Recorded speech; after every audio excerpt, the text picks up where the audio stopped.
करीब 8 साल की एक लड़की अपनी माँ के साथ थाने जा रही थी और जब माँ अपनी बेटी को थाने लेके जा रही है तो रास्ते में कई दाढ़ी वाले व्यक्ति मिल जाते हैं।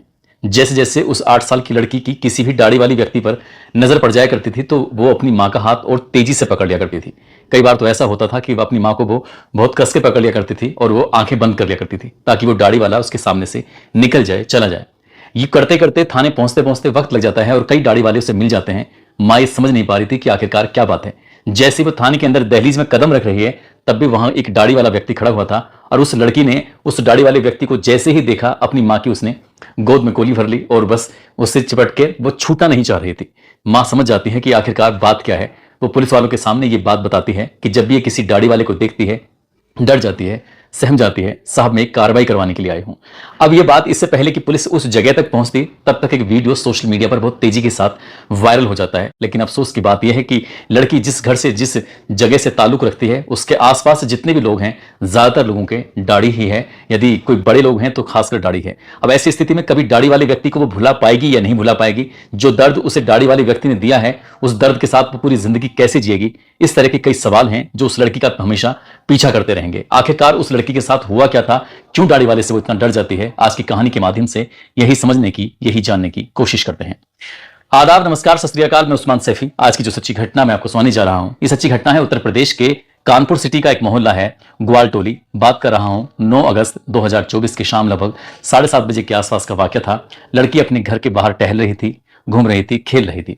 जैसे ही 7:30 बजे के आसपास का वक्त था तो इसी बीच में एक व्यक्ति जिसकी उम्र लगभग 70 साल के आसपास होती है, वो व्यक्ति उसे प्यार से मौलाना मुख्तार के नाम से बुलाया करते हैं। मौलाना मुख्तार या उर्फ मौलाना चच्चा के नाम से बुलाते हैं। हालांकि वो मौलाना नहीं है लेकिन 5 वक्त की नमाज पढ़ता है मस्जिद के अंदर जाकर, इसलिए उस व्यक्ति को लोग मौलाना ही कहते हैं और वो पूरा मोहल्ला उसे मौलाना के नाम से ही जानता है, पहचानता है। 7:30 बजे के उस वक्त में वो व्यक्ति एक दुकान पर जाता है और दुकान पर जाने के बाद चॉकलेट लेता है और चॉकलेट लेकर अपनी जेब में रख लेता है। जो 8 साल की लड़की अपने घर के बाहर खेल रही थी, टहल रही थी, उसी लड़की के पास जाता है, उसे बुलाता है और पुचकारते हुए उसके सर पर हाथ फेरता है। कहता है, बेटी तुम चॉकलेट खाओगी। वो लड़की चॉकलेट देखने के बाद एकदम खुश हो जाती है और खुश होने के बाद वो चॉकलेट ले लेती है। तभी वो व्यक्ति उसे कहता है कि अगर कोई दिक्कत ना हो तो मेरे घर में तो बहुत सारी चॉकलेट रखी हुई हैं, चलो मेरे साथ चलो। अब उसने उस लड़की का हाथ अपने हाथ में पकड़ा और पकड़ने के बाद अपने घर जाता है। घर की अपनी दहलीज को पार करने के बाद जैसे ही कमरे के अंदर जाता है तो इसी बीच में सबसे पहले उसने अपने जो कपड़े थे उन कपड़ों को उतारता है। फिर उस लड़की के भी तन के जितने भी कपड़े पहने हुए थे उन कपड़ों को भी उतार लेता है।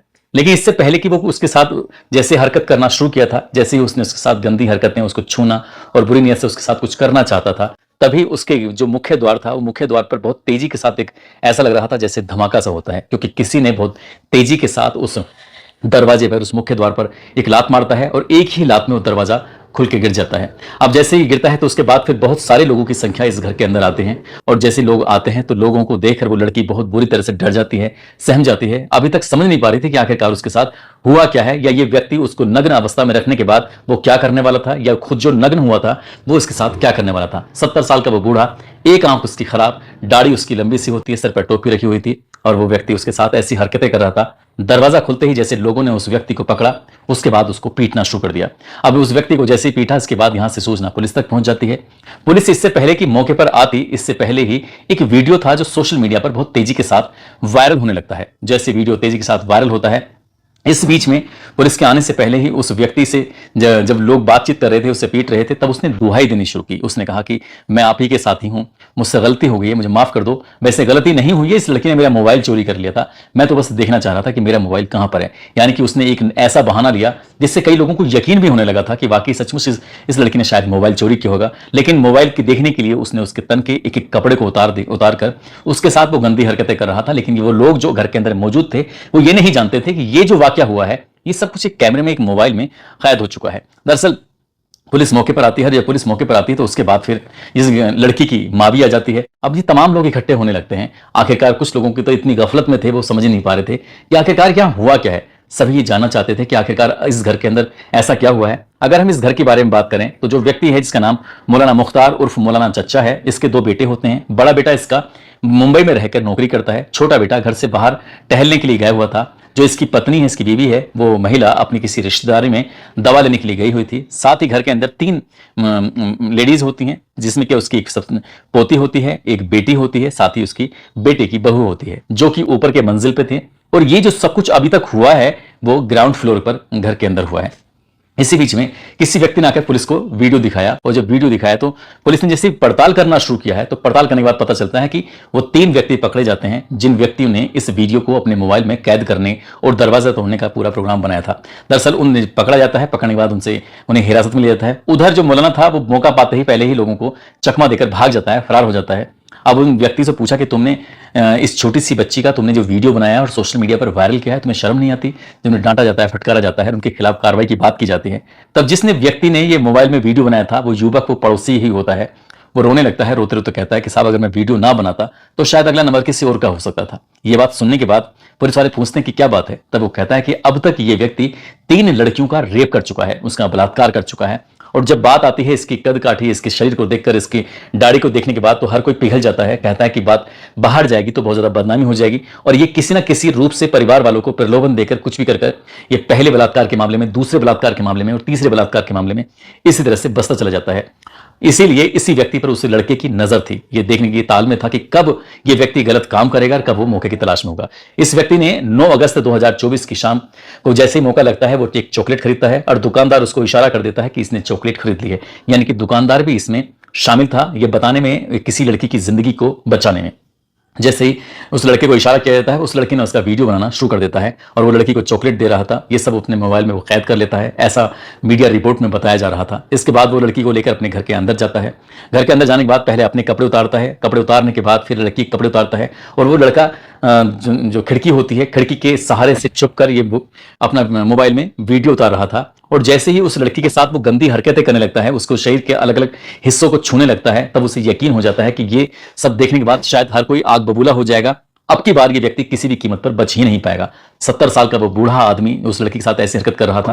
तब वो उस मोबाइल वाले ने इशारा किया, इसके बाद फिर दरवाजा टूटा जाता है, और दरवाजा टूटने के बाद तब जाके उस लड़की को सकुशल बचाया जाता है। लेकिन ये सब होने के बाद लड़की बहुत बुरी तरह से डर जाती है, सहम जाती है, रोते हुए बिलखते हुए अपनी माँ के पास पहुंचती है। और माँ उसके करीब 1.5 घंटे बाद, यानी कि रात के 9 बजे के आसपास वो थाने जाती है। थाने जाने के बाद कहती है कि मैं FIR दर्ज कराना चाहती हूँ। जब लड़की माँ के साथ थाने तक जा रही थी, हर दाढ़ी वाले व्यक्ति को देखने के बाद वो डर जाती थी, क्योंकि उसे हर दाढ़ी वाला व्यक्ति एक जैसा ही दिखाई दे रहा था, और वो परेशान थी, बदहवास जैसी स्थिति में थी। जब महिला कांस्टेबल उससे बातचीत कर रही थी तब भी शायद उस लड़की की नजर एक दाढ़ी वाले पर पड़ जाती है।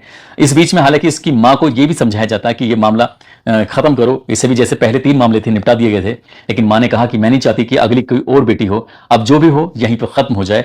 अब ये व्यक्ति के खिलाफ इतनी कड़ी कार्रवाई होनी चाहिए, किसी भी कीमत पर सलाखों से बाहर नहीं आना चाहिए। लेकिन वो पुलिस के रडार से, पुलिस की पकड़ से, पब्लिक की पकड़ से भाग चुका था। अब इस महिला ने जिस तरह की बातें की, उसके बाद FIR दर्ज होती है। इस बुजुर्ग आदमी के खिलाफ FIR दर्ज होने के बाद 5 टीमें गठित की जाती हैं, और गठित करने के बाद उसको हर एक हिस्से में तलाश किया जाता है, जहां जहां तक उसकी पहुंच थी, जहां जहां तक वो जा सकता था। लेकिन पता चलता है कि पास में ही एक उसके रिश्तेदार रहते हैं, और 12 अगस्त 2024 को आखिरकार वो गिरफ्तार कर लिया जाता है। और गिरफ्तार करने के बाद अब उससे पूछताछ भी होगी, साथ ही उसके खिलाफ आगे की कार्रवाई भी होगी। और उस बच्ची के साथ जो होता है वो शायद कभी जिंदगी में उस घटनाक्रम को कभी भूला पाए, लेकिन आगे भविष्य में किसी और बेटी के साथ कोई घटना इस तरह की शायद उस मोहल्ले में मौलाना मुख्तार उर्फ मौलाना चच्चा के द्वारा शायद हो नहीं पाएगी, क्योंकि लोगों के सजग रहना बेहद जरूरी है। दोस्तों, इस मामले में पुलिस ने उस आरोपी को गिरफ्तार करके जेल भेज दिया और आगे की कार्रवाई चल रही है। इस पूरे घटनाक्रम को सुनाने का उद्देश्य किसी को परेशान करना नहीं है, किसी का दिल दुखाना नहीं है, बल्कि आपको जागरूक करना है, आपको सचेत करना है। जिस तरह से ग्वाल टोली मोहल्ले के युवक ने और बाकी लोगों ने इस मामले में सजगता दिखाते हुए लड़कियों की जिंदगियों को बचाया, ठीक वैसे ही लोगों को इस तरह से सक्रिय होकर अगर आसपास में कहीं इस तरह की कोई वारदात होती है, न केवल ऐसे व्यक्ति को पकड़कर पुलिस के हवाले करना चाहिए, बल्कि परिवार वालों को भी आगाह कर देना चाहिए कि किस तरह से बच्चियों के साथ इस तरह की घटनाएं होती रहती हैं। कई बार लोक लाज के चलते, कई बार बदनामी के चलते, कई बार ऐसे सामाजिक दबाव पड़ने लगते हैं कि लोग कुछ कह नहीं पाते, और उस व्यक्ति जो इस तरह के काम करता है, कृत्य करता है, उसकी हिम्मत बढ़ जाती है, वो एक के बाद एक लगातार इस तरह से अपराध करता रहता है, जिससे मौलाना मुख्तार ने ये किया था।